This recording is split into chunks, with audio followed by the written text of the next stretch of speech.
Alright, welcome. Today we will be talking about Paramore's album, This Is Why, released last year on February 10th. It's pretty crazy to think it's been over a year already. This marks Paramore's sixth studio album as they continue to progress both their sound and craft successfully. And whereas the album that preceded this, After Laughter, was more of a new wave synth pop direction, This Is Why focuses more on the art rock, alternative, various punk genres, as well as the occasional dream pop and shoegaze elements. And the hype for this album was real, okay? Like, I was just so enthralled by the wave and speculation of what the album will be like and the sound, hearing bits and pieces of the tracks how come out, reading up on the interviews, looking at the articles, just as the album was gearing up for release.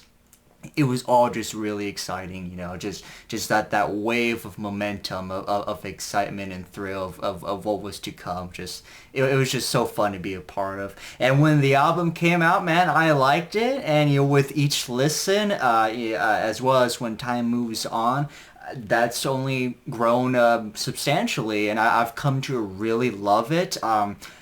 It was such an incredible time to be at the tour for them last year. Most of the songs on this album they played live, which was fantastic. All around, just great stuff. And it's kind of funny because Paramore is an interesting band where you look at their history and you can easily point to, I don't know, 5 instances where the band could have easily disbanded and dissolved entirely. And there definitely were cases where that was pretty close, but they have managed to ride the highs as well as brace for impact on the lows. And luckily, since After Laughter, the main three of Haley, Zach, and Taylor are still together and will be part of the next album that will come out whenever that will be. And now they're away from Atlantic Records, so it's going to be very interesting to see what that album will be about. But obviously, this is about This Is Why. So without further ado,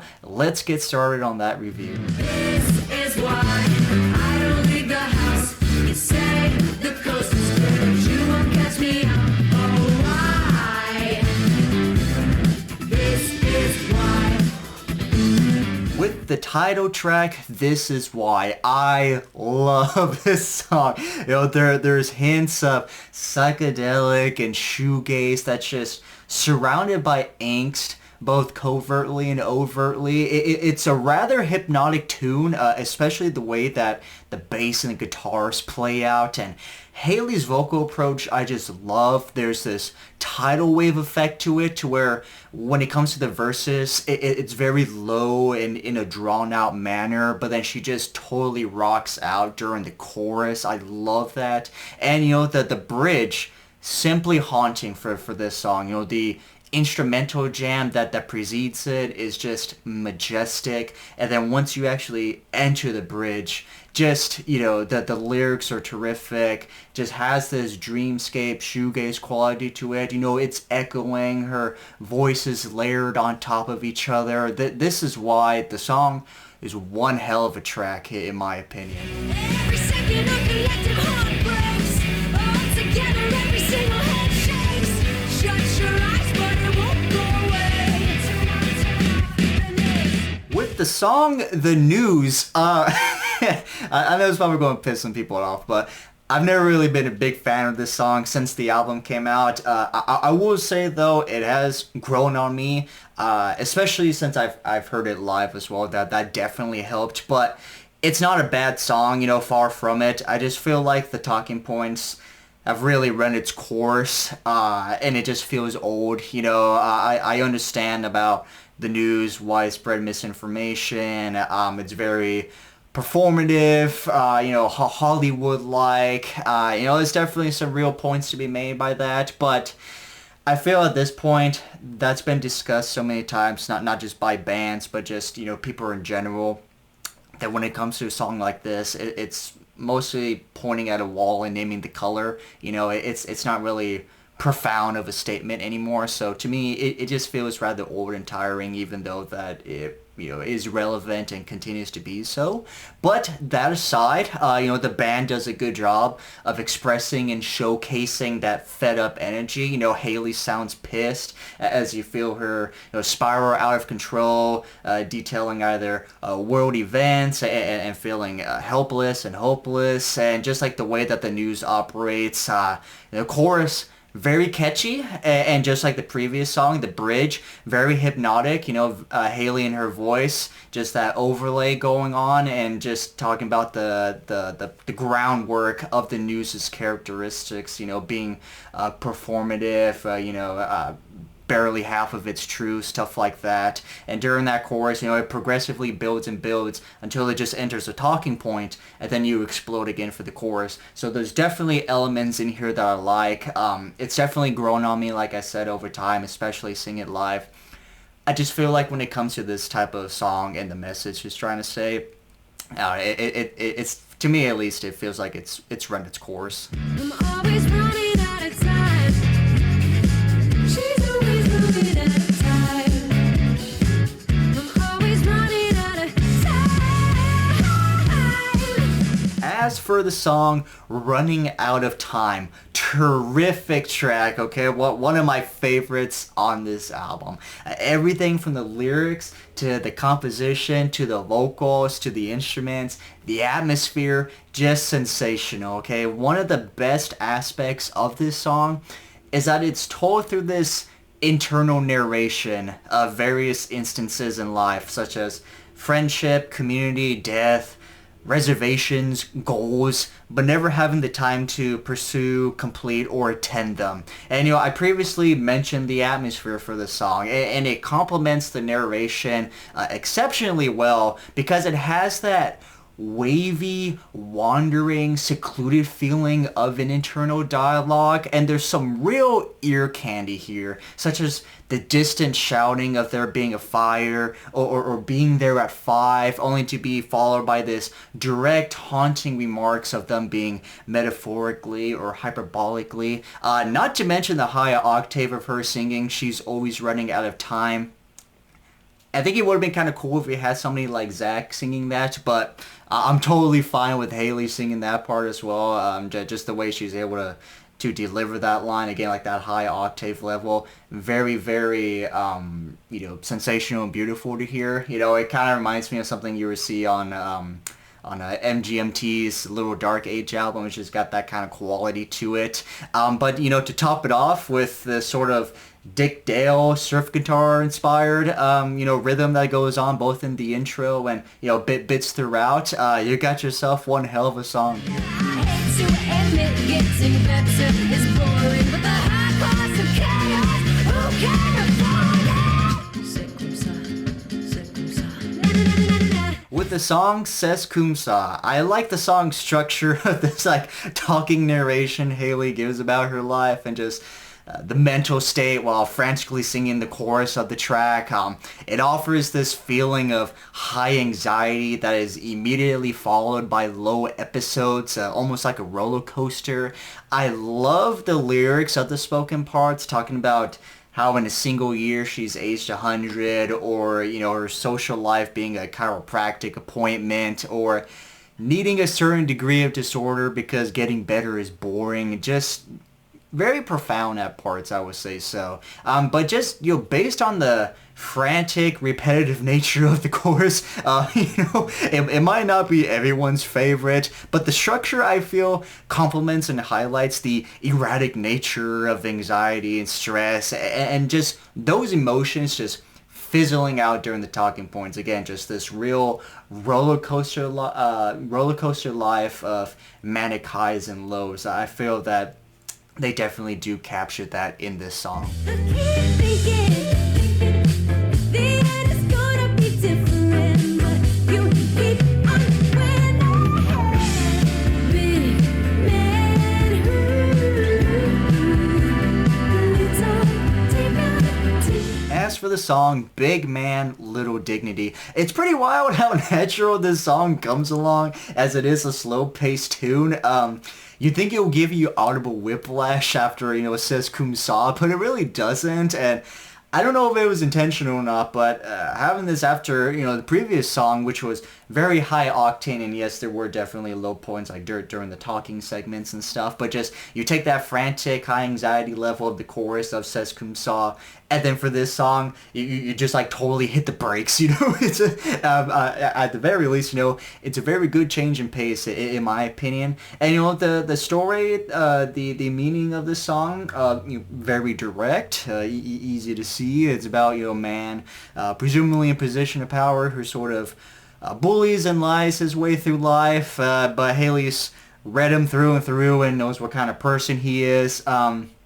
The title track is kind of funny because when it sounds like you're going to say big man, little dick, which, metaphorically aligns with the character. But I do like the frustrations that you feel throughout, especially towards the end, how she expresses wanting to watch him, right? But knowing that no matter how long, how often she does watch, hoping that he is going to change, that's never really going to happen, right? But it's like a car accident or something, like you just can't help but watch, and you just hope that he gets what he deserves no matter what, even though that's very unlikely, So Big Man, Little Dignity, good change in pace, very, very much a slow tune, but I like it. I'm living in a horror film where I'm both the killer and the final girl. So who are you? With the song You First, I love this, alright? It's aggressive, in your face, has that punk attitude. I love the belching of lyrics here, especially lines like which wolf wins, because this song has that dog-eat-dog vicious energy to it. And the lyric, turns out I'm living in a horror film where I'm both the killer and the final girl. Terrific, just splendid. I love that line, just drop dead terrific. But this, just like This Is Why, there is this tidal wave effect, but it's much more dramatic, and the chorus does dial it back a bit. I would say regarding the chorus, it feels like something is missing here. If I recall correctly from interviews I read, like when this album came out, Taylor wasn't very happy with the way that the sort of guitar rhythm was going about. Perhaps he wanted it to be something different, but just due to time constraints, it just had to be left as is. I will agree that perhaps a different guitar sound or an addition of an instrument or two would have sounded better, but it's not a deal breaker for me. And all in all, You First, it's a great hard rock song, very reminiscent of the angstiness of an album like Brand New Eyes, but with the added experience and growth of the band. For your sake, became the very thing that I hate. I lost my way, spinning in an endless figure eight. Next up, we have Figure 8. So you take the same characteristics of the previous song, aggressive, in your face, hard rock, and apply it here because holy hell, this track is a whirlwind of emotions. The instrumentation that plays out in the intro and at parts of the song really does captivate this spinning figure 8 motion. It reminds me of some sort of arcade game where you spin the wheel and you watch the light shine in correlation with the spin, right? And just the beginning of the lyrics to this song, drain me dry to the last drop, pearls before swine, all flowers die. Very much reminiscent of Haley's solo material, specifically Petals for Armor, especially when it comes to her being, drained, suck me to the last drop. Very much like the sort of energy vampire that you get in the song Creepin' off of Petals for Armor. The chorus is excellent, very explosive, and this is a great 1A, 1B placement with You First preceding it. Love is not an easy thing to admit, but I'm not ashamed of it.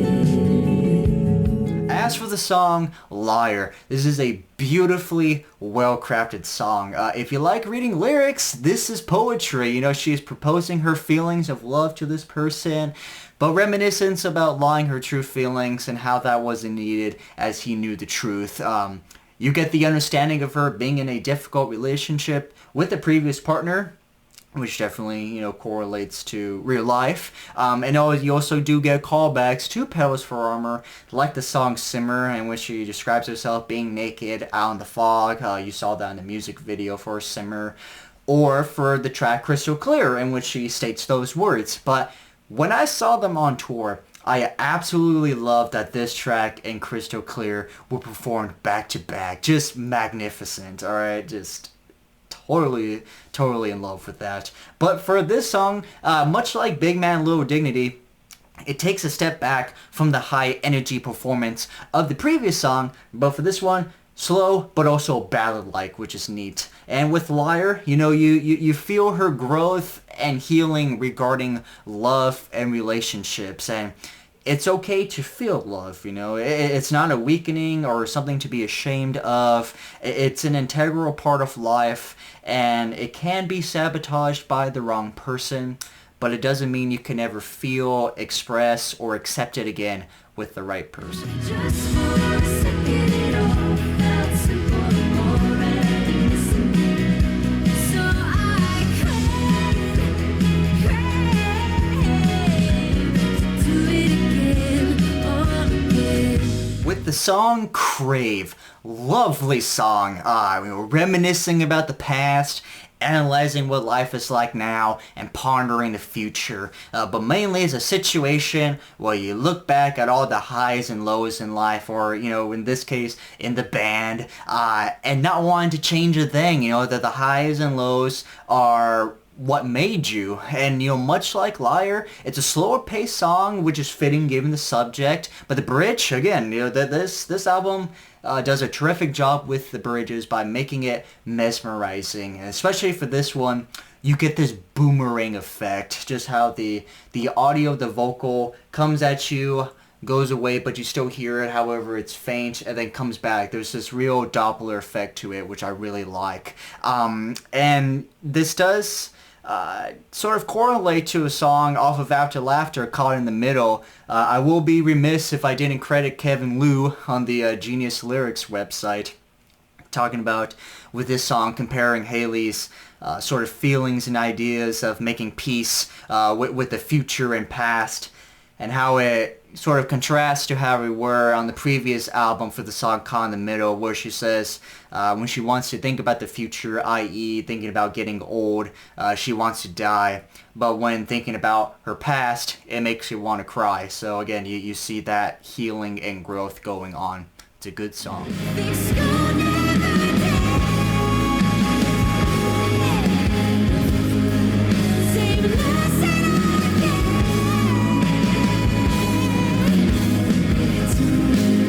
To finish the album, we have the song Thick Skull. Perfect. Okay, that's the first word that comes to my mind when hearing this song. I know All I Wanted is hailed as their best closer to an album, and rightfully so, but this deserves to be in that conversation.